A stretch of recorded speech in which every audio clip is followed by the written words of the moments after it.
we're back with another episode of the Lakers Fast Break podcast. It's Gerald Glasser, come right back at you here from Lakers Fast Break, Pop Culture Cosmos, where we cover the latest news and trends in pop culture each and every week, twice a week, wherever you get your podcasts. And on our latest episode, hitting radio stations worldwide as well.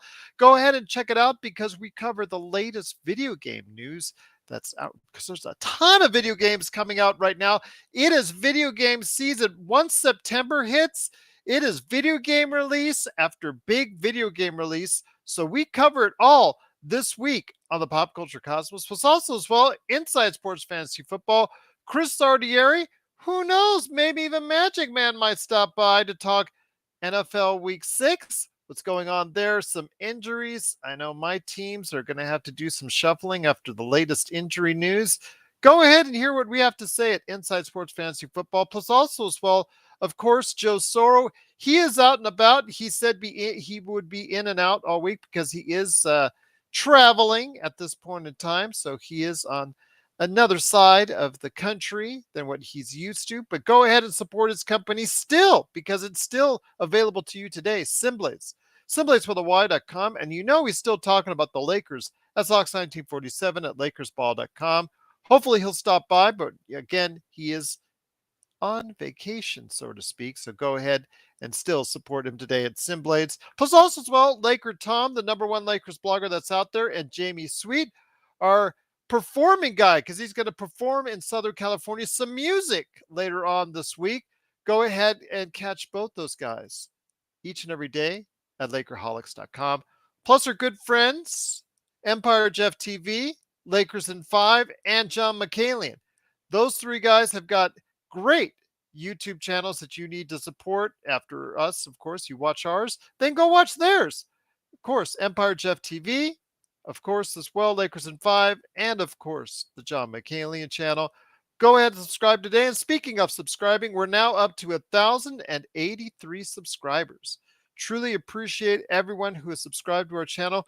Please go ahead and click on that little Joe. That's okay. If you poke his eye out, that's okay. He's got another one he can use. He's still in the Midwest. It's okay. Won't hurt his feelings too much. Plus, you'll be subscribed to get the latest notifications on when we go live with the latest Lakers Fast Break podcasts.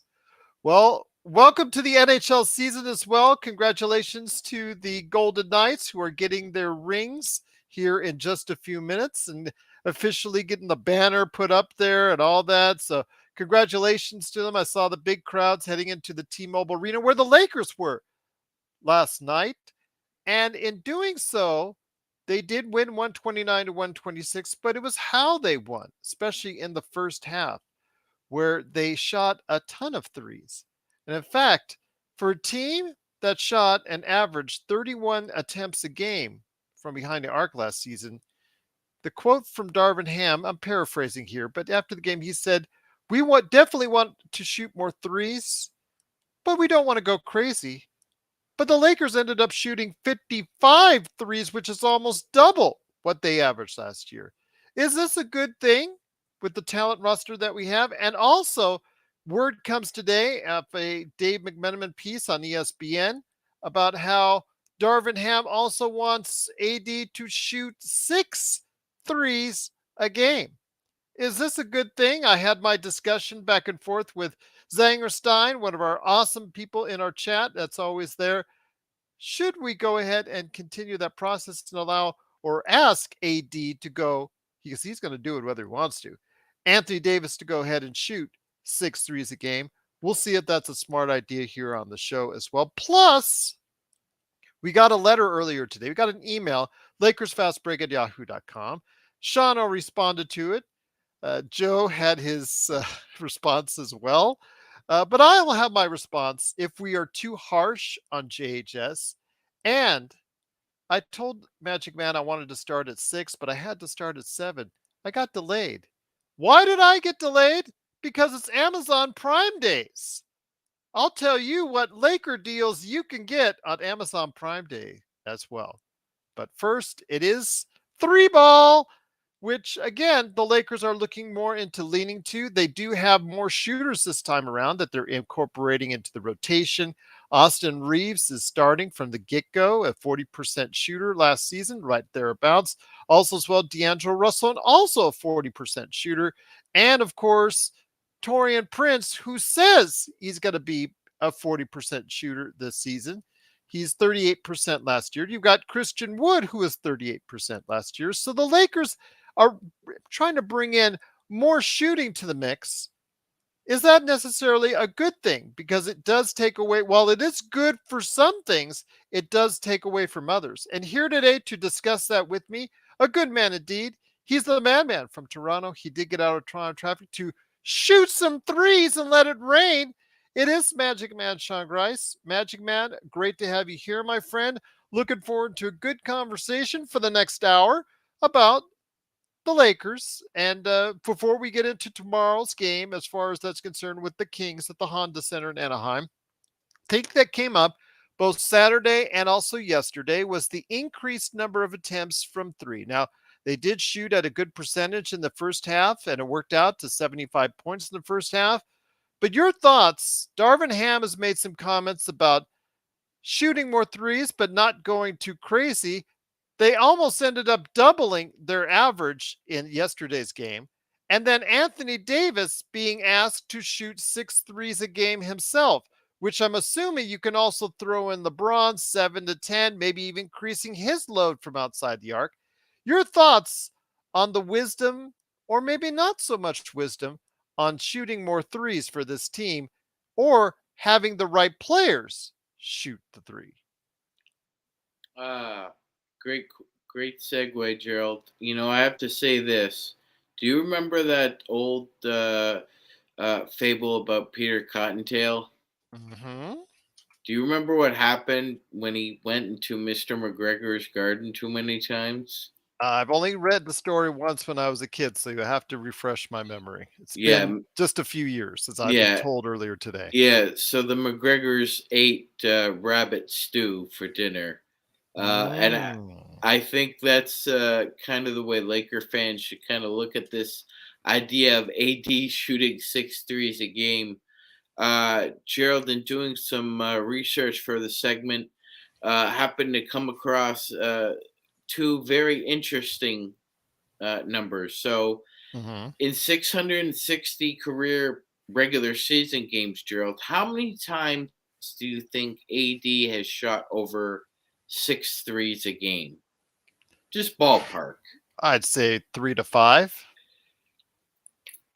Ladies and gentlemen, on the nose, Gerald Glassford. Yes, 5 times. Now he's done it twice with the Lakers, Gerald, Mm-hmm. and he did it 3 times with the Pelicans. But Because he that's actually, it. that's when he had his best shooting, was when actually he was paired alongside DeMarcus Cousins 2017. I noted it on last night's show, about 34%. That's the highest he has ever been. And the last 3 seasons, he has been well below 30, and in one of those seasons below 20. And we're asking him to shoot more. Yeah, it's kind of befuddling. But again, maybe this is all a decoy that Ham is just kind of throwing out there. It could be. On the other hand, it's a little disconcerting that the fact that he averaged less than a as an attempt per game in the playoffs. We played 16 games. He had 15 threes. He was 5 of 15. So now you're wanting to increase that from 1 to 6. Yeah. And by the way, he's never shot over 20 attempts per season ever, Gerald. So that would be another thing they're asking him to do. By The the way, ball. Devotion's asking for a live reading for you of Peter Cottontail. I'll tell you what, maybe when he restarts Magic Man in the morning, that'll be good morning reading. Good morning, kids. How are you today? Let's go read some Peter Cottontail. How about it, shall we? It's a By the nice way, story. speaking of kids, my friend, my good friend Rob McCallum, the documentary that he did on Mr. Dress Up, uh, the magic of make believe, that debuted on Amazon Prime, is getting a ton of praise, and I know, as anybody from Canada, if you do want to go ahead and check that out, it's a tearjerker at the end. I will tell you that. I got a chance to see it last night, so yeah. Gerald, Mr. Dress Up was a big part of my childhood, Again, and I would suggest checking out if you have yeah, Amazon Prime in Canada or yeah, Prime in US or anywhere. It's on Amazon Prime period right now, so check it I out. will. I will because that it was a big part of my mother's childhood, and she passed it on to me. And yeah, Mr. Dress Up was just a great character in Canadian television. Um, Absolutely, yeah, definitely a tearjerker in the end. I will get your Kleenex ready. I'll leave it at that. Yeah, for sure. But I'm very skeptical, Gerald, and it's really skittish for him to talk about, you know, putting AD away from the basket because as we've seen, the aggressiveness tails off big time the further he gets out there, and it's less opportunities for him to crash the boards. Now, if we're talking about a situation where perhaps he's playing with Christian Wood or Jackson Hayes, I might be less skeptical about him shooting a handful. But the fact remains is that Woods had one decent game rebounding. He's got 9 boards in 2 games, Gerald. Hayes has been the more active of the two. So I think it's really going to be touch and go about what kind of offense is the Lakers run with either AD and Hayes on the floor or AD and Wood. Mhm. I Because it, again, to me, it's just kind of confusing. You got a guy that's so skilled down low, and that there's not too many players that can compete with him down low, and yet you have them further and further out. And I'm assuming if the green light is for AD to shoot more threes, then the green light is even more so. Although, again, are you going to tell LeBron not to stop shooting threes? I know we as a fan base love to and have over the course of the past season plus, but as the coach, you're not going to tell him to stop shooting threes. That might give him the impetus if he sees AD shooting more threes. He might shoot more threes. And at that percentages, I'm not exactly thrilled by that synopsis because that to me, the possessions that you have, yeah, it means more possessions, but it also may mean the fact we're not getting to the free throw line as much. I don't know how it will that affect the transition.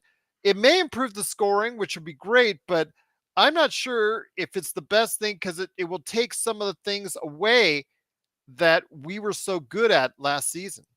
yeah, and quite frankly, there's been a handful of games for sure. AD did look like a Dirk Nowitzki clone from beyond, but not consistently. Sure. You can't ask AD to become Dirk overnight. Um, Gerald, and usually they're specialists. Like that's the big difference here. Is Dirk was special. There really hasn't been a Dirk since. Um, AD's game is like you said, the mid post in. He's one of the most dominant players in his generation, and he's an efficient offensive player. Um, the great 3-point shooters who are big men were usually specialists. Like Channing Frye, I believe, Gerald, correct me if I'm wrong, shot a career shot over 40% from three, but Channing Frye was a specialist. He wasn't uh, a go-to star. He was a role player. Troy Murphy, until he came to the Lakers, was a very good 3-point shooter and a specialist as a role player. Um, you know, AD shoot. Do you know who AD's comp is from the three, Gerald? Brad Miller. Do you remember the great Brad Miller, Gerald, for Yeah. the Bulls and Kings fame? 6'11 Purdue, I think was his college. Yeah, yeah. Mhm. But he wasn't known as a threat from the 3-point line. He could make them, Yes. but he wasn't a threat. And I think that's kind of where we are with AD. I mean, He's you're a just playing it to me. You're just playing into the defense's hands. If hands. you're, he's out there more often and he's shooting from there more often. I just think that going by statistical analysis, which I know, seeing how it has not worked for Dave Roberts in this playoffs for the Dodgers, I get the fact that okay, maybe it's not something you should always entrust, but in this case less than 30%, 3 seasons in a row. Usually that forms a pattern.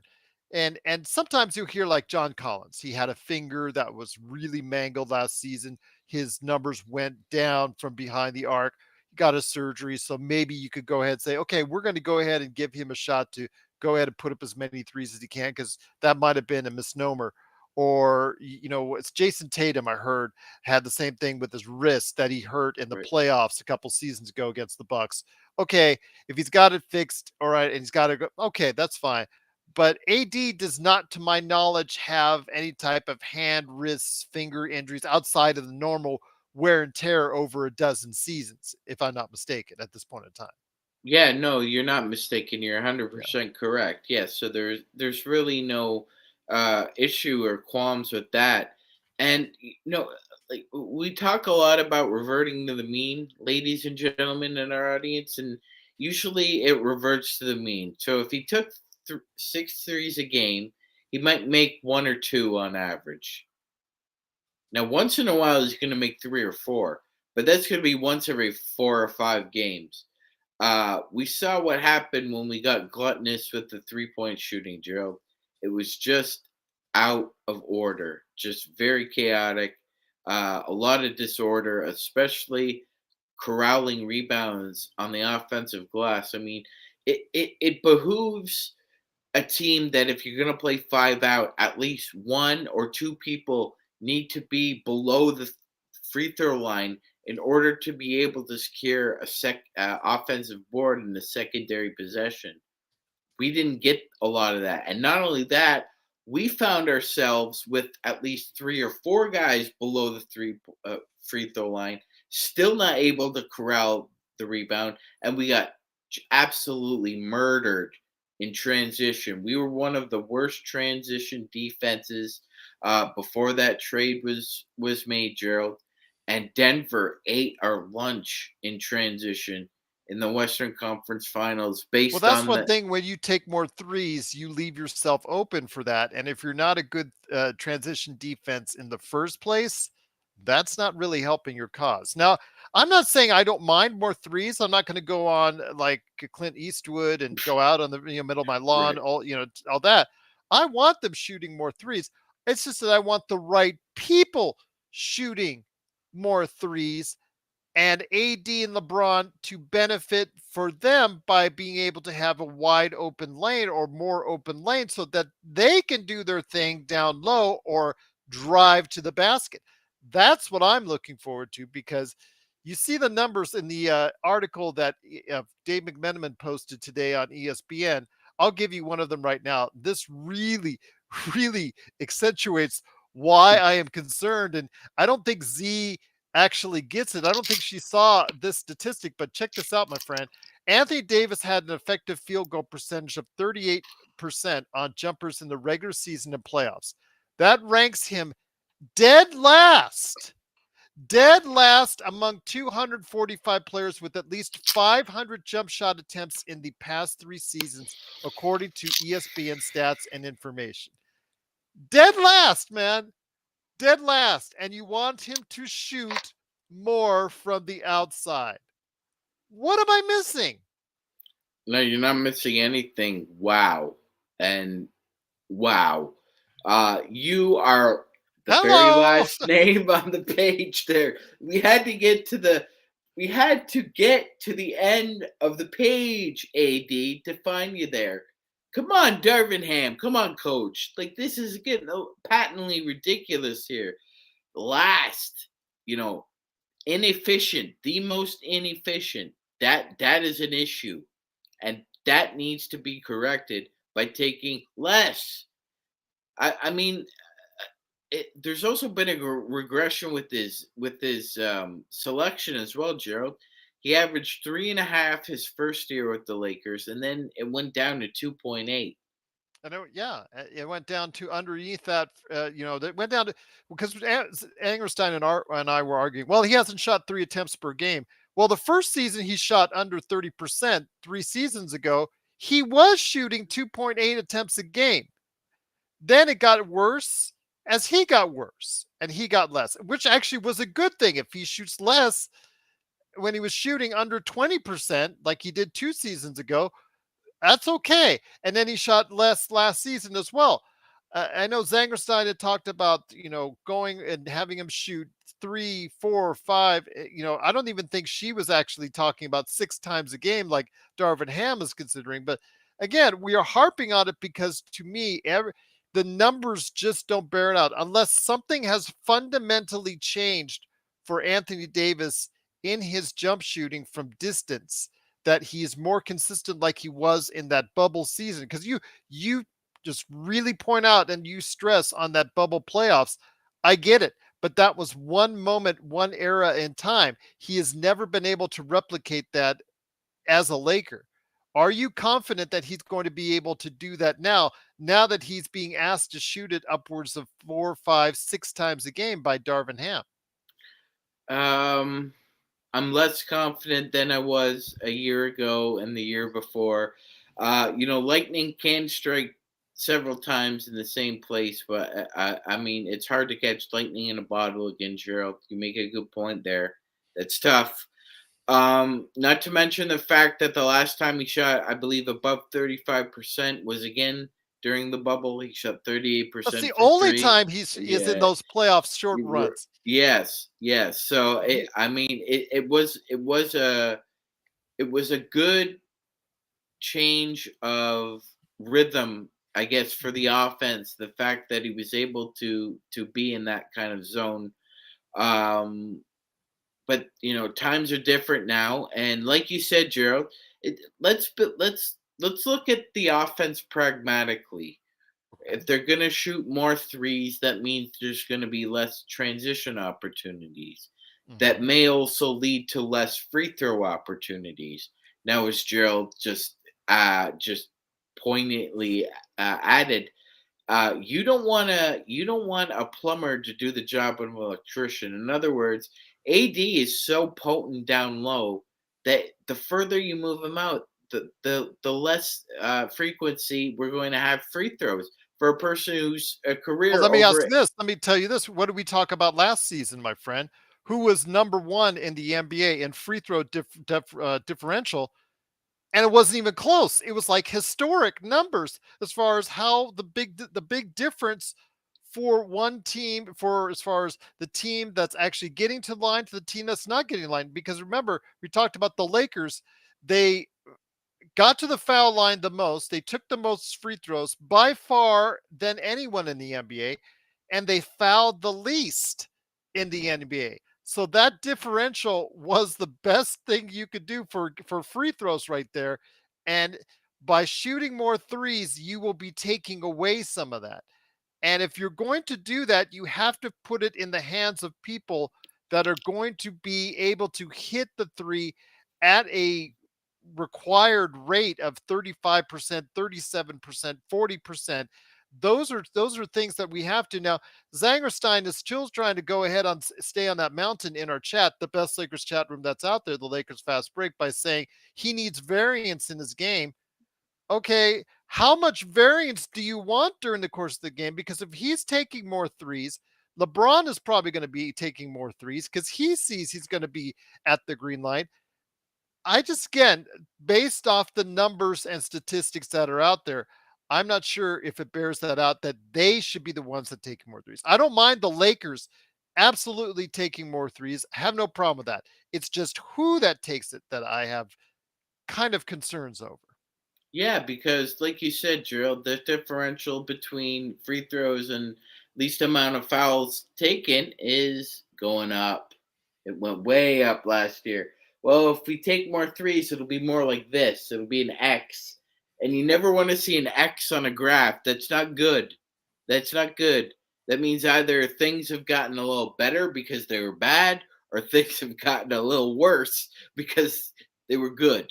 Well, So I agree with either I agree way, with Darren. Darren says if getting up the other team in foul trouble was a huge bonus for us in a lot of games. You get the team to the get to the foul line a lot. Team, we yeah. got to the line about 5 or 6 minutes into a quarter, uh very quickly, Gerald. It was fast. So yes, that's another little piece of the offense that I don't want to see kind of ripped apart Well, Just Zangerstein's saying it's not going to happen again, that we're not going to have that kind of differential. And while that's a record differential, and obviously that's tough to repeat, and if you're not going to be anywhere close, okay, then be more efficient with who is shooting the ball.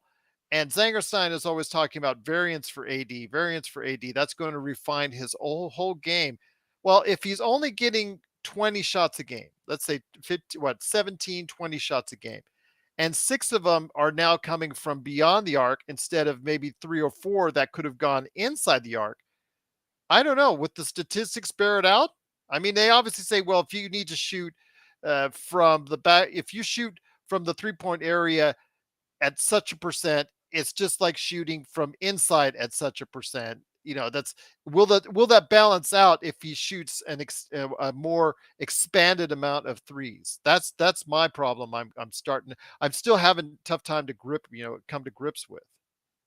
Yeah, but I mean, Rich Cohen, who was our great guest Sunday, had a great statement where he said, "Yeah, the threes have gone up, but the closer you get to the basket, those free throws get a lot easier, especially if you're in a flow of an offense." So, um, go ahead, Gerald. Well, Zangerstein's saying AD will not shoot six threes. Well, okay, that may be the case, Zangerstein, but Ham is on the record saying in an article today, you could read it on ESPN. I just showed you some of the stats from that article that says he wants AD to shoot six threes a game. I don't know if that will come to fruition. Again, Magic Man said the statistics bear out that he only ever has done it 5 times to get in that range, but it's something where again it comes to the efficiency of the shot. And the fact is, if you want to take more threes, I have no problems with that as a team. Its problem is who you allocate those threes out to is probably the wisest way of saying it. I mean, it just, to me, it just seems weird that we are accentuating and just highlighting Anthony Davis and his threes, when the fact is, in that same article, he is statistically one of the worst shooters from the outside the past 3 seasons. Yeah, no, Gerald. I mean, you put it very eloquently there. Yes, it's about resource allocation. You can't have a surplus of resources in one area and then a deficit in another. It's going just to create an imbalance, and that's a very good point. I think that you got to stick with what works. I mean, if it ain't broke, don't fix it. I liked the process that the offense went through, and we're adding in quality players. I really don't see why there should be this seismic shift away from that. While I agree that there should be an uptick uh, in the quality of the threes they take, they should still be, like we said, opportunistic, very opportunistic about when you want to bomb away, because you play this game against tall teams, big teams, Memphis Grizzlies, New Orleans Pelicans. If you're not matching them offensively, they just have athletes that will are on pogo sticks and will gobble up these rebounds. So I don't like the idea of, just because it's in fashion um, to be a glutton from the 3 point line, Gerald, that we should follow suit. We our recipe was pretty clear: play great defense without fouling, be opportunistic in transition in the paint, get to the free throw line, and attack, attack, attack. Once again, it's the Lakers Fast Break. It is the Magic Man, Sean Grice, and me, Gerald Glassford. Thanks so much for watching and listening. We're talking about the Lakers possibly going with a new direction as far as increasing the number 3 pointer shots per game, 3 point attempts, which we have no problems with because they were pretty much one of the worst teams, or had the least, one of the fewest amounts of 3 point attempts out there. So that's fine. It can go up. And again, the problem is, though, as I stated over the course of many times during the course of this offseason, the Lakers were 25th in 3 point efficiency. So if they are going to take more threes, which again, I do not have problem with, Remember some of my backgrounds and my favorite teams was the 3-point happy Loyola Marymount Lions back in the late 80s and early 90s. So have absolutely no qualms with that.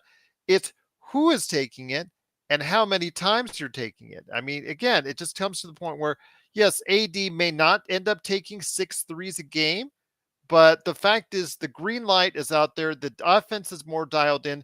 You're trying to emulate other offenses in the NBA, i.e., Golden State. What other 3-point happy teams like maybe you could say Dallas is going to be in that mix. You're going to say other teams that really rely on the 3-point shot. Phoenix is going to rely on the 3-point shot a lot. The Cavaliers, Cavaliers, yeah, yeah, yeah, they're going to be absolutely. in the top 5 as well. Yeah, so that's fine. That's all well and good, but the thing is, you've got to have the ball in the hands of the right people shooting those threes. And we've seen how frustrated our fan base has been each and every game. LeBron shoots 7 to 9 threes a game at 35% or below, usually below 35%. It is not an effective shot for him now unless he somehow finds that recreates that Miami magic that he had where he was closer to 40% and above 40% in one year. So I don't know. It just seems like to me, yes, I understand Z saying, oh, this is to build confidence. This is to build, this is the team. This is just coach speak and all that. But AD's been in the league for 12 years, my friend. AD's been in the league for a long time. He doesn't need continual pats on the back anymore. The team just gave him a how many hundreds of millions of dollars pat in the back just this summer? They need to go ahead and get championships and find the best way to do it and most efficient way to do it with the roster you have. I understand it's a lot of it's about placating egos. I get that. But still, playing smart basketball is the best way the Lakers can go ahead and win another championship. Yeah, absolutely, Gerald. Absolutely. There's no question about it, and it's all about the game is about efficiency. Gerald, think about it. How many guys in the NBA do you know that can be a volume 3-point shooter while shooting at a good clip without the need for secondary facilitation?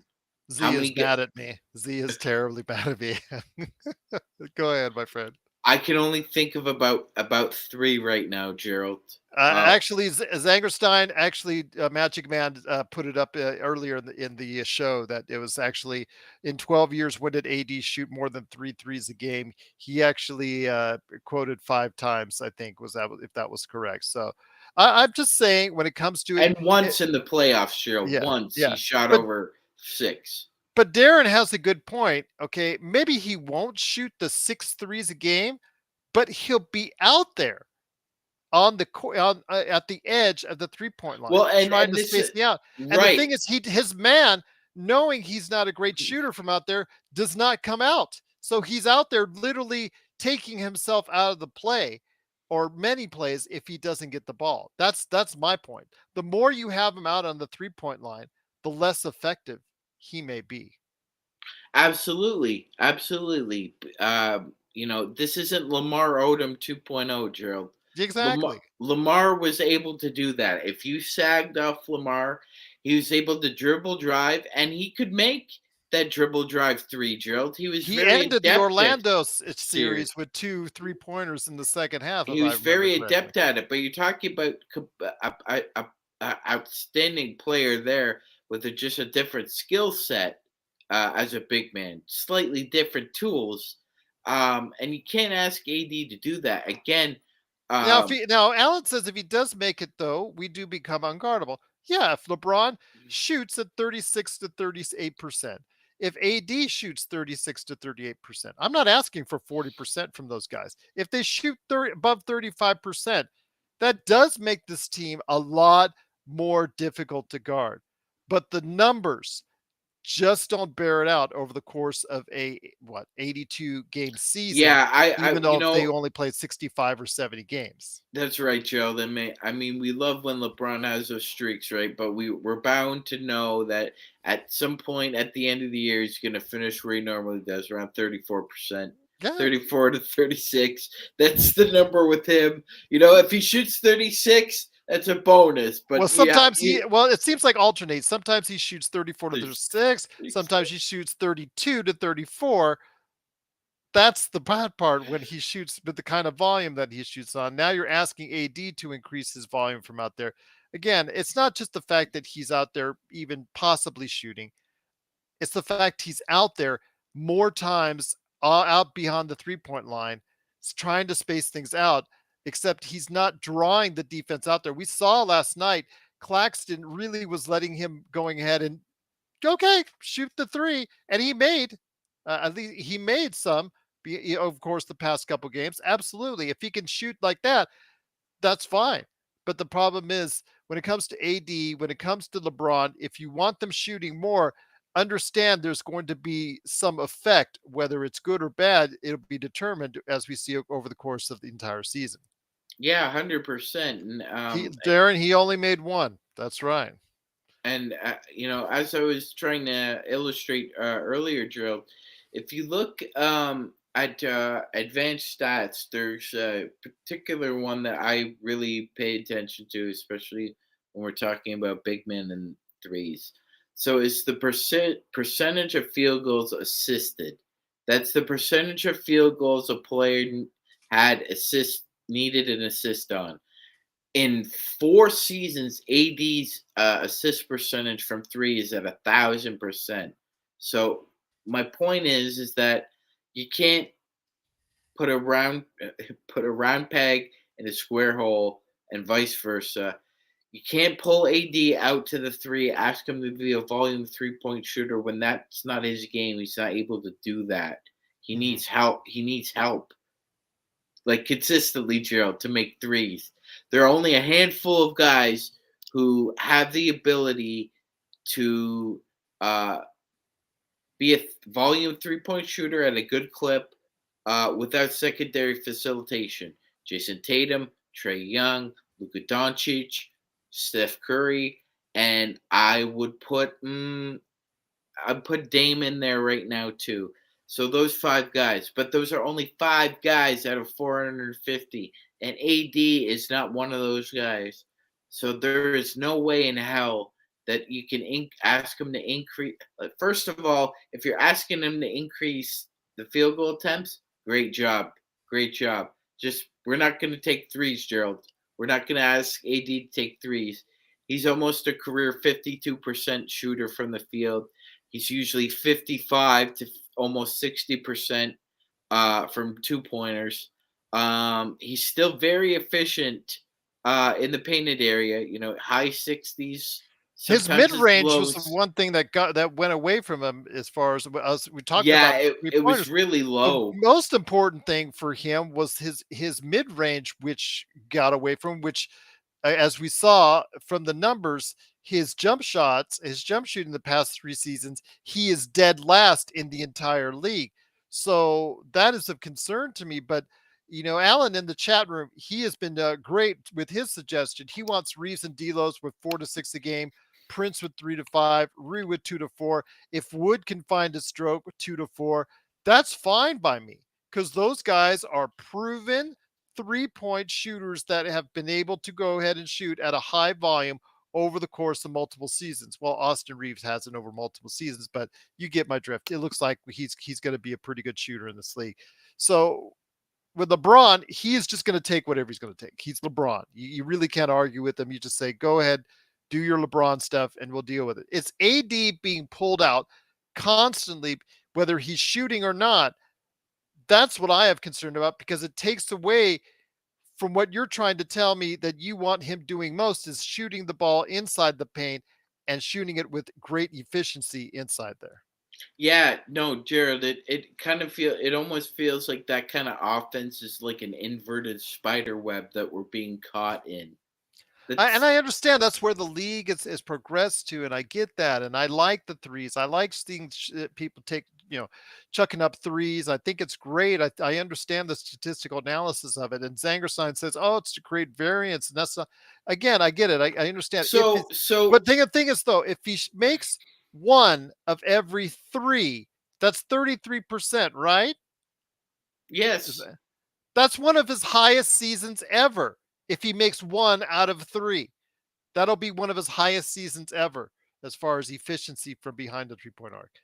And Yeah. I could live with him shooting 3 a game, but it's when you talk about 4, 5, and 6, and you want to shoot more. And Zangerstein had a good point. In 2020, Vogel was asking him to do the same, and he never ended up close to that. And I understand and I get that. The fact is, you can talk all you want, but it just it just seems like if you're really targeting or trying to utilize him as a weapon from the outside on a more regular basis, I'm not sure that's the wisest course of action for your offense. No, it isn't. It's not. It's it's kind of funny. Apples and oranges. I can understand that, but you don't see Mark Dagnall saying, "Oh well, I need Shea to shoot about six threes a game." No, no. First of all, if you asked Shea to shoot six threes a game, he invariably would ask, "Why?" We have 3-point shooters around me. Um, I don't really want to be a volume 3-point shooter. That's not my game. He's turned himself into the mid range king of the NBA now, Gerald. So again, it's like some guys are steak, some guys are coleslaw and the side, Gerald. Part of AD's offensive game is the 3-pointer, but it's a side. It's the coleslaw. Boston lives is going to be living off the three The pointer like they did 3-point. last time. Yeah, his AD stake is, we know, mid range in. That's 16 feet in. That's his game. He was a little disappointing last year. 16 feet out, you shot less than 40%, 37%. That's not really But good. inside the paint, he's extremely efficient. And you're Oh, asking him to step out away absolutely. from that more often. So A- Absolutely, almost the 70% finisher at the rim, Gerald. Not to mhm. mention he was top 10 in free throws last year, and he could very well end up in top 10 again, given the amount of shooting we have, which is going to open up more opportunities for paint opportunities. Once again, it's the Lakers Fast Break. It is Gerald Glasser along with the Magic Man Sean Grice. Thanks so much for watching and listening. Everybody in the chat, it's just been truly incredible as always. Hey, whether you're questioning me or sharing your opinion, we absolutely love it. And speaking of sharing their opinion, earlier today, you and I got an email along with Joe. Lakers Fast Break at yahoo.com. Please always feel free to go ahead and reach out to us via that, Lakers Fast Break at yahoo.com, or in the comments below, even after you watch this. Your thoughts on this, my friend, because you actually sent Rodell Johnson, who actually sent us an email, says, you guys are bashing JHS. Yeah, you could say that. Please stop telling us about Cam Whitmore. Well, that's Joe, but I agree with Joe on that aspect. A lot of teams passed on him for a reason. Well, the reasons have been noted in regards to poor interviews, poor workouts, and some possible health issues. He hasn't played an NBA game and wouldn't be playing on the Lakers this year anyway. Well, the way he looked in Summer League, I think he'd probably get a better opportunity, especially with the injury to Cam Reddish. So stop with the Cam Whitmore talk. Well, Sean, I'm going to tell you right now, asking Joe to stop doing anything, as you know, my friend, behind the scenes is a exercise in futility, to say the least, my friend. We didn't pick him. Please move on and get over it. No, I don't think you're going to get Joe's going to get over it, especially if Cam Whitmore does anything or any of the draftees behind number 18 as far as the draft goes. I think we're going to continue to see and try and make comparative notes down. If Jaime Jaquez or just any of the number. But Omax Prosper, I think, was also Mm, below. Yeah, so there's several that Joe and I were eyeing that probably we thought would have been a better fit at the pick for the Lakers. So I think you're probably going to hear more and more of that. And I'm going to have a conversation hopefully in the next couple of weeks with our good friend Rafael Barlow that probably will accentuate some of that as well. But he says JHS actually looks better than Max Christie last year when he was a rookie playing in the summer league. Your thoughts, my friend, on that? Because I will give him that. Max Christie kind of struggled in the summer league last year, but JHS absolutely looked terrible in the summer league. I think they both look bad in the summer league. last, in their first years. Max Christie obviously lit it up in the summer league this year, and he's been looking for the most part. Yeah, the yesterday was a kind of a little bit of struggle, but Max Christie is still been looking pretty strong, like a member of the rotation, or he should be. JHS looks like he's nowhere near ready for NBA basketball, much less the Lakers rotation. But let me finish this up and I'll have you answer what you answered basically to Rodell there. And by the way, thank you, Rodell, for sending it in. We always appreciate whether it's against us or for us. We do appreciate you taking the time to check us out and actually sending something in. So we do appreciate your opinion. He is young. He's a young player playing in the hardest position in the NBA. We'll give you that. He is going to be fine. Brandon Ingram looked horrible his first year in the NBA too. So your thoughts on this, my friend, when it comes to what we see with JHS, Jalen Hood Schifino, again, he is a rookie. And so we have to take that into consideration. It is a learning curve for him, and it is going to take some time. I'm not going to be wrong on that. But he has had several games now. We're talking in multitude of close to 10 games now playing against, in some cases, in a lot of cases, NBA level talent. Your thoughts on where JHS stands, and have we been too hard on him as far as what stands right now? Well, Gerald, I think overall as a fan base, I think that maybe the Laker fan base at times, not all of us, but some of us, especially from the draft night, flew too close to the sun about Mhm. hitching a ride on the Cam Whitmore Express. Mhm. Um, You were not as high on him as Joe or I, so I got no, no, I wasn't. No, I didn't think. I got to be honest, Gerald. Joe made a really good point when he said when you get into the teens, it's very important to hit. You got to hit you. Mhm. on the teens, and that's a salient point. He made a very convincing argument that that is correct. And it's still to be story still to be told. Neither player has played a game in the NBA yet, Yeah. and I agree with Rodell that the comp should stop. And if Lakers. Other Laker fans want to have a wandering eye and seeing what Cam Whitmore is doing in Houston, Texas, by all means, go for it. We're with the Lakers, so a lot more interested in JHS's progress because that's who we But root when for, Gerald. JHS looks bad, or when a player, period, on the Lakers looks bad, should we not, as part of what we do here at the Lakers Fast Break, what we're known for, should we not call it out? Yes, that's what you've asked of us from the very beginning, and that's what you expect of yourself. So we always deliver that. We call it like we see it, and I would say this. Um, Appreciate Rodell's comments. I would Yeah, say this. absolutely. As do I. I would say this. I would say the LFB has been a little more correct on the trajectory of JHS's progress than say some Lakers insiders have, Gerald. Well, And you I say would, Mike Trudell and some others that have been yes, reporting. I but know I that's been a source of what people have talked about, and Joe will probably, if he was here, go on a rant about Mike Trudell and the way he's been reporting, and all the Lakers commenting. Well, some of it's been the Lakers themselves and coach, and saying MVP of the summer of the training camp, and AD. I'm a big JHS supporter, JHS fan after watching him today in practice, and all this stuff that they're blowing and smoke. and and that's They're blowing the smoke up our yeah. what. Yes, they are big time, big time. And see, that's the problem with asking fans to be objective, ladies and gentlemen. Mr. Glassford was correct saying that we are not at practice.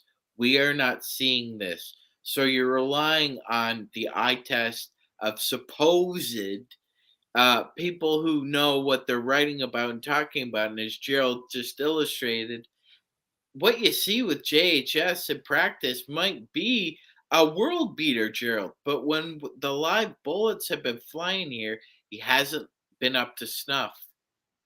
I'll just say it for like this: when it comes to JHS, for an 18th pick, had the chance and had the opportunity in camp, my friend, to go ahead and beat out Gabe Vincent for the backup point guard role. I mean, that's something where Gabe Vincent, he comes in, he's steady, but hasn't shot the ball well and hasn't done anything like super outstanding. Played some pretty solid defense, and that's what he does. And, he tries hard. Effort's always there with Gabe Vincent. I see that. I get that, and I've seen that in his Miami days as well. But he's not done something that it's like truly outstanding to solidify 110% he's going to be the backup point guard until you get to the fact that JHS has just looked out of his league at this point in time. He looks like he needs a ton of work at the development level. He needs a ton of work in the G League. He does not need to sit on a bench and work out with the trainers before games. He needs to be at the South Bay Lakers in El Segundo for the entire season. I think that would do him a world of good because he is a long ways away from being a rotation player in this league. And I get Rodell, so he's going to be fine.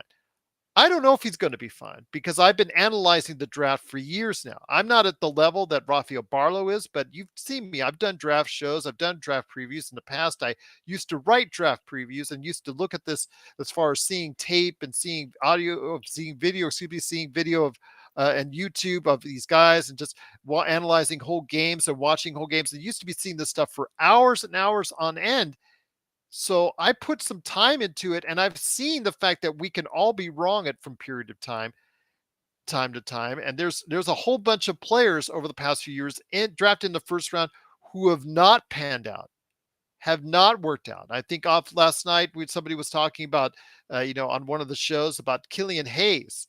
This is a do or die season for him because he's been a miserable flop as a top 5 pick.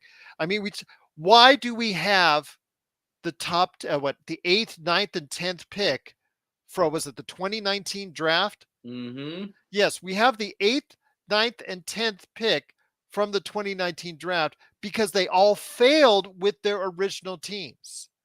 So don't tell me he's going to be fine because that's not 100% deal right now. It could be fine, absolutely could be fine.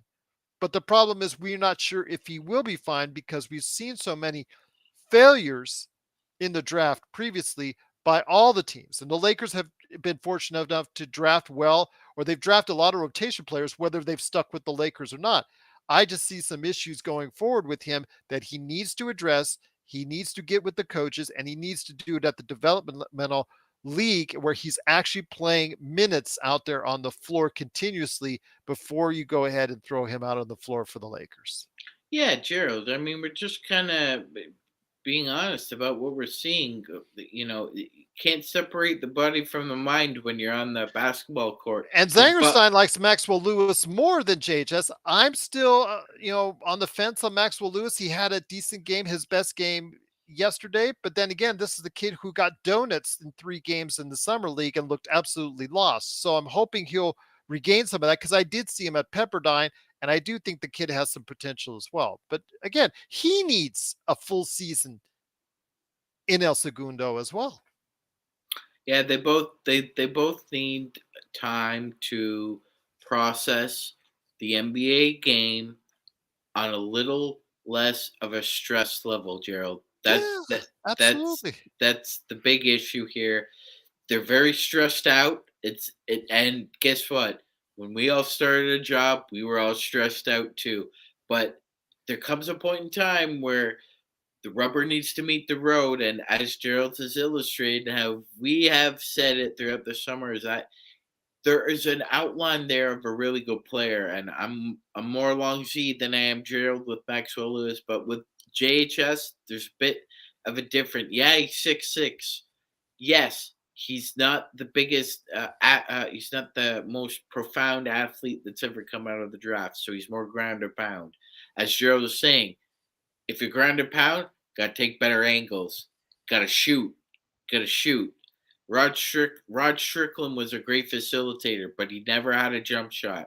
I And don't I think agree with you. NBA point guard is the hardest game to, a it position to is. play. It But then is. again, now these days you're seeing more non-traditional point guards play the point. Devin Booker will be the lead guard and no longer the point guard.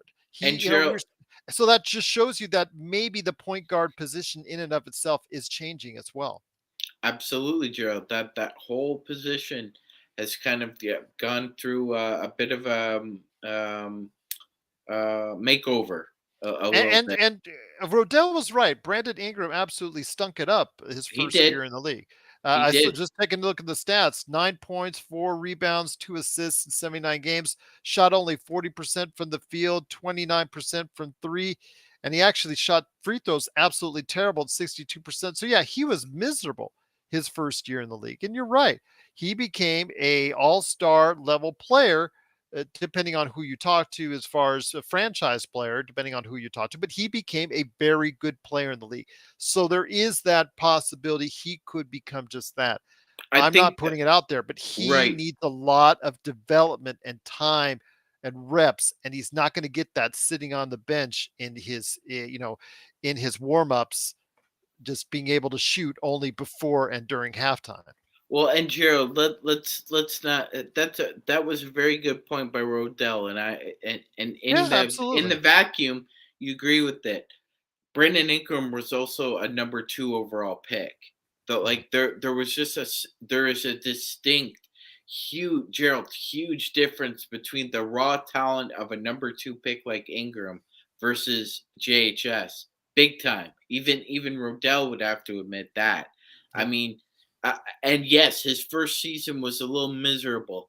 But Gerald, do we all remember what happened that summer league? He played in one game, uh, lit the court up, and the Lakers sat him down, Magic and sat him down. Magic sat him down. Yes, correction, Gerald. Yes, Magic sat him down, and Didn't he he had tweak something and Magic said, "No oh more, no no, more." yeah, Yeah, that's yeah, it. yeah. That's it. And Yeah. by the way, we went on to win the summer league Yes. championship. But I mean, there's a huge difference there. JHS was not as highly touted Because coming out BI of the was a top draft. 5 pick. He was, But he also the was key is there that yes, he was terrible his first season, but he played 29 minutes a game for 79 games. He went out there and took his lumps and lumps. actually learned what the league was like out there on an every game basis. You're not going to see JHS for 79 games at 29 minutes a game out there for the Lakers. If that's the case, it's not going to be a good season for the Lakers the way from what we've seen so far, from what he's demonstrated so far. He's going to be taking a huge amount of lumps. He needs to play 29 minutes, 30 minutes a game, but he needs to do that somewhere where he can develop and, like you said, make mistakes and learn from them and grow as a player to actually see if he can become the player the Lakers hope he can be. Absolutely, Gerald. And like you said, hopefully that will coincide with Maxwell Lewis as well. And they've drafted in the same class. You'd expect you'd want them to develop together if they could. Yeah. So that's important as well. And yes, it would be disastrous to ask JHS to play 29 minutes a game in the NBA because I personally, physically, Gerald, I, every just about every 18, 19-year old that comes out in the NBA, somewhere down the line in that rookie season, they get an injury or two because their body is also not prepared for the grind. You know what's also disastrous? Asking Joe to go ahead and do anything because you behind the scenes, as you pretty much have figured out Joe, if you've watched him at all, you realize he's beats to his own drummer. And unfortunately, when you ask him to do things, he doesn't comply, at least very well. Remember the phrase I asked him to stop saying in comparisons to that one player, and it took him Yes. like 4 times for me to say before he finally, you know what? I think you're right, Joe. Maybe I shouldn't say that. So, in the case of him comparing Cam Whitmore to JHS, he's not going to stop doing it, Rodell. With all due respect to you, he's just not going to stop doing it. So be prepared out there. You'll probably hear it from time to time. If that's the thing, if Cam Whitmore is hidden on the bench because they have a whole ton of wings, then that's a very good possibility, Rodell. You could be right. We need to stop making the comparisons because he might not get enough burn or run because he's not even the most vaunted or desired of the two wings. He's the second wing that was drafted, not the first And in this Gerald, particular draft. Aman Thompson was, and he's going to be the one that's going to get more burn, from the wing position. But If Cam Whitmore starts to blow up in any which way, Joe's going to let us know about it. Yeah, he is. But I like not to veer off too much, but I do. I also remember that Gerald, Joe, and Stone also like pods over JHS, and thought that might have been a better pick as well. But nobody Oh, talks about. Podziemski. Yeah, Okay, Podziemski. Well, he owned JHS on he did, he did. Saturday. But Yeah. well, all I'm saying is that you can quibble till the cows come home about all these comps and who should have selected whom. You know, Gerald, I in the end, I think obviously it's in JHS's hands. His career trajectory about success. It's always Um, in their hands. They've got it to it work al- on their game. yeah, and you can and again, it needs to be emphasized. It should be a different mentality now in 2023 if you get drafted, say, in the teens to the 56th pick in the second round. There's a chance for me to develop my game with the assistance of an NBA team that's going to allow me to try and be as successful as I can. Why wouldn't you take that opportunity? Have the right attitude. And I think the kid does have the right attitude, Gerald. Yeah, I'm not saying he doesn't. He No, no, said all the no. right things. I know you're not. I know you're not. But what I'm saying is, it's a very different situation than, say, Gerald, like a three pick overall, Hashim Thabit, who has to go down to the G League. That's disastrous. Well, That's a yeah, whole it's a different ball. crapshoot. It's a It's all whole basically different the ball. draft is a It's a crapshoot crapshoot. from all. Yes. I mean, Yes. even if like Victor Wembanyama, seems like a can't miss, right? Seems like he's probably the greatest prospect since LeBron, blah blah blah blah, and all that stuff you've heard already. And he looked tremendous last night against Chet Holmgren. But what if he gets an injury like Chet Holmgren is out the entire year and it just leads to a series of injuries? Then he becomes a player that missed. I mean, we've seen this before. Sam Bowie. Sam Bowie was going to be the greatest center of all time when he was drafted ahead of Michael Jordan. And look what happened there. Greg Oden. See, there's a list of players in the draft, whether high, mid, or low, that for various reasons throughout whether it's because themselves or whether it's because that fate had something else in mind for them that they didn't make the league. So we'll see what happens. Jay just could very well be a player we're talking about favorably in the years to come. And I hope that's the case. I'm a Lakers fan through and through.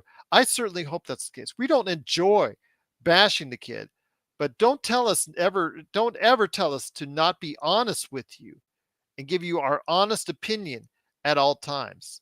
I mean, even Laker Tom, who likes to see the sunnier side of things, so, excuse me, the more purple and gold types of things, he even says, the kid is struggling and hopefully it's going to work out for him as well. So be that as it may, Rodell, keep on sending us the emails. We're truly appreciative of it. We cannot thank you enough. And everybody out there, if you have a question, if you want to leave it below or LakersFastBreak at yahoo.com, anytime. We'll try and go ahead and do it and respond accordingly. That's not a problem. And I Gerald, just I just understand though, we're always going to be honest with you from the heart, and we're not going to go ahead and try and do things the way the others do that are corporatized and that are standardized and pacified and asking Joe to do any of that is just for me. It's just I'll be calcified if that's the case. Gerald, But Bloodhound says the Killian Hayes comp is fair because he was drafted. Was he drafted 7? I thought he was he drafted was he higher. was drafted he was drafted seventh. Yeah, Really? Because he was yeah. he was okay. It's just O'Connor thought he was the number 1 pick at that time. Yes, Yeah, he did. that's right. Yeah, Yeah, I yeah. remember that. Yeah, okay, I Couldn't remember couldn't that. even couldn't even make the French squad this summer, Yeah, Gerald. So yeah, that's rough. it's been a rude crash for Well, Killian Hayes. but if you have questions out there on you want to share your thoughts, again, LakersFastBreak@yahoo.com. Always in the best Lakers chat room that's out there, the Lakers Fast Break, or right down below, right there in the comments after we go off the air. It is always welcomed. It is always appreciated, and truly cannot thank you enough for doing so and being part of our community. Laker Tom, This is his dream now, though, when it comes back to our original conversation before we get to our final topic. And I was thinking about, the stretch five that AD wants, the dream. Now, Laker Tom is going to have these dreams that AD is now stretch five, shooting 6 times a game, having those wonderful dreams there, Sean. You'll So, see those heavenly light beams shining on his exactly. And the face, music, Gerald. just gentle music flowing. Yes, absolutely. As AD shoots another three after another three after another three. But my friend, before we heading out, I told you that I was delayed because today and tomorrow is Amazon Prime Days. So even if you're listening, you can go ahead and check out the deals. So I thought in what I would do is I would go ahead not only purchase some things for myself, I would also go ahead and check out some of the deals that are out there for people right there that by typing in Lakers and is anything on sale for everyone out there shopping. So I thought I'd go ahead and show you. So whether you have Amazon Canada or Amazon Philippines or Amazon South America, wherever you have Amazon, there should be a ton of stuff on sale. So I went right now and took a look at some of the things, and I'm going to scroll down real carefully. Look at those shorts there, Magic Man. Magic Johnson, actually, it's a Funko Pop. Magic Johnson, $4.99 on sale. Workout shorts, Lakers workout shorts, $20 right there. Lakers shirts right there, under $20. Not too shabby. Although there is, take a look at this, Magic Man. Russell Westbrook Funko Pop. You can't even get rid of that sucker for $4.99. Uh, but you can see right there, there's a ton of stuff that's under $20 or right just a little under 25. You see the Mamba jersey out there, Sean. I know that's something you've always been interested in for $20 right there for you. So Hmm. some really good stuff. Jogging pants because it's going to get a little colder here soon. Some art that's displayed. Really cool stuff. I know there's on the second page some good stuff as well that's going to be available that I'm going to show you here in a sec. But your thoughts, my friend, on looking for some Laker deals on Amazon Prime Days? Oh, take advantage of it, guys. I'm about to. Look at that with the neon signs for your game room or your TV room out there, guys and gals. Laker neon signs, almost half off, $30 off listed retail for right now. There you Pretty go. good deals. Pretty good deals indeed. And these are just the things that are on Amazon Prime deal days. As far as they've had a ton of other stuff for Lakers, but these are the ones that I pushed on as far as for the Prime deals. These are going on, these sale prices are only going on for 2 days only. Today, as we're speaking, and also tomorrow. That's the 10th and 11th for Amazon Prime days. Look at that varsity jacket for you. Fit $20 off right there. Not too shabby. Not too shabby right there. The shirts, clothes, line of stuff out there, even party sets for your Lakers birthday party. There you go. You got other great outfits again right there. Absolutely. Ooh, look at that hoodie there for $30. There you Pretty go. nice. Pretty nice. Could be part of the Magic Man set there. Might have to go shopping.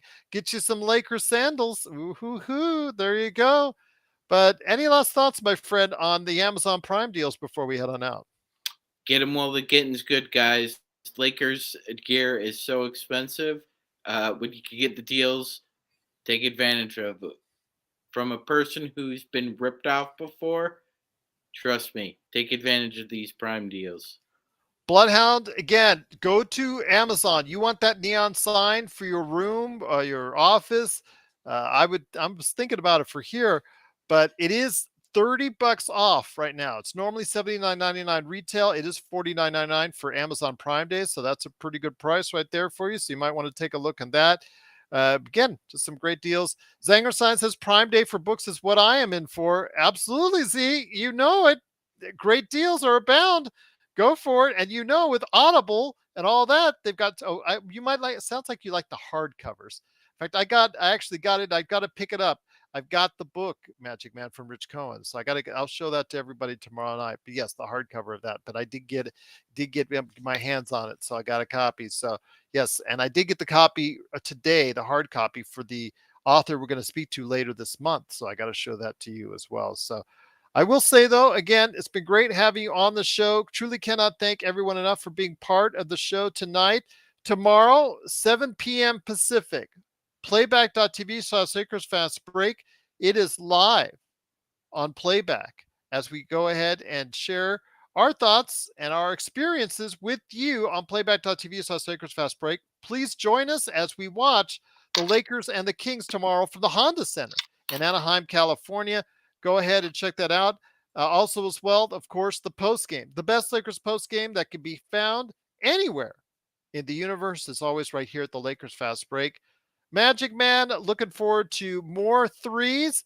Again, 31 was our average, 55 we shot on Monday. What are you expecting, my friend, to see tomorrow at the Honda Center? Uh, I'm thinking 40 plus, Gerald. That's what I'm kind I'm of thinking that inkling. as well. Yeah, it's gonna be 40 plus. I think. Hopefully with the same result at the end of the game. Z said yes, she does have prefer hardcovers, but she does have Audible as well. Check out the deals, Zangerstein. Check them out. It's 2 days only for Amazon Prime Day, so go ahead and check it out. I will say though, before we head on out, I do want to mention Magic Man that LeBron will not be playing tomorrow. It has already been confirmed that he will be absent from tomorrow's game. So, what are you looking for tomorrow's game before we head on out? Yeah, I'm Gerald. I'm guessing Ham's gonna probably go with. I guess we'll get an update on Vando, but if Vando's ready to go, I'm wondering if Rui's gonna be slotted next to him or whether they're gonna go with Prince. Is there any really rush to get Vando with the heel injury? Because those things No. are can nag you for a long time. Yeah, they really can. So I'm expecting we'll see the same lineup we saw on Sunday night. I mean, the Uh, Saturday one. Saturday one, excuse me. Saturday, yes.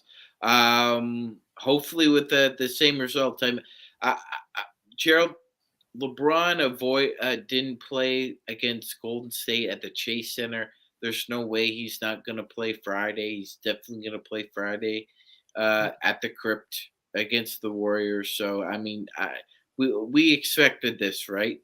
Yeah. Why Um, go to Anaheim to go ahead and waste your energy? yeah, Just sit back and relax. and I don't expect them to play in Palm Springs either. So So funny because Palm Springs was a key moment for a couple episodes of Winning Time, so that just comes back to me right there. And then of course Anaheim, that's somewhere we had talked about a long time where the Clippers should have. I would still think the Clippers should have played there and should have rooted their home there. But now they're going to get a nice brand new arena, so it's a moot point now. So need I digress? But that would have given them a little bit more, like the Angels, given them a little bit more, notoriety. I think a little bit more identity than being the LA's like distant ninth favorite team, I guess, in the city at this point in time. So I don't know, be that as it may. But you know what? It is what it is. It is the Lakers tomorrow from the Honda Center in Anaheim. Go ahead and check it out with us, playback.tv/Lakers Fast Break. Of course, also as well, we're going to go ahead and have the best post game around. We'll be talking about what happened during the game, who looked good, who didn't look good, whether it's JHS or someone else, we'll call it like we see it. Whether or not the comparisons are there, that's up to Joe if he stops by. But we thank you for stopping by. We thank you for taking the time out of your day to go ahead and catch us, even on an off day. Yes, the T-Mobile Arena here in town has been rocking. You have the lake. mhm. Okay, first of all, you have the WNBA on Sunday. You have the Lakers on Monday. You have the Golden Knights getting their ring ceremony right now as we speak, or actually they're into the game now. And then on Wednesday, you have the WNBA finals. Getting a little bit nervous, Magic Man, that I might have to go ahead and say what's going on with the WNBA finals. Get a little Well, nervous. it was pretty close there in the fourth quarter, Gerald, till the Aces pulled away. I still feel pretty good. Okay, I ain't gonna say much until game two passes. If game two passes and the Then you Aces can fall gloat. short a little bit, but not too much. It ain't a done deal yet. I Brianna don't like. Stewart. Brianna Stewart is still playing at an MVP level, Gerald. Yeah, Don't doubt Brianna. Aha Wilson, she's incredible. She's just my gosh, it's a great series, and I know a lot of people are looking forward to this. Probably the best WNBA series ever, Did as far as names, as far as Did you know that the the New best two York Liberty teams. have never won a championship, Gerald? No, I didn't know that. Yeah, But then again, I'm not putting them past them. They're a great team. Again, this looks like it's the best matchup ever on paper as far as 100%. best players all around. So I'm hoping for the league that it can get that notoriety, can get those ratings, and have certain individuals, some of which have been on this panel, which I won't name, Joe Sorrell, who continually bash the WNBA. So I'm hoping that this series will bring to light and bring to the betterment of the WNBA, give them the notoriety that these ladies deserve. Yeah, 100%, Gerald. And don't ever dismiss the idea that this may be a breakthrough for the WNBA.